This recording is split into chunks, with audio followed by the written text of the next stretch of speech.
Well, I'm out collecting on our property and getting some chanterelles, having an okay day of it. And even though I'm on our property and I'm just not far from home, I always have my backpack with me. I keep this backpack ready to go anytime I go in the woods, whether I'm foraging or just hiking. It's got basic stuff. It's not very heavy.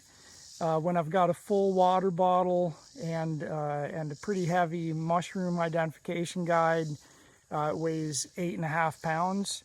Without those things, it's 4.7 pounds.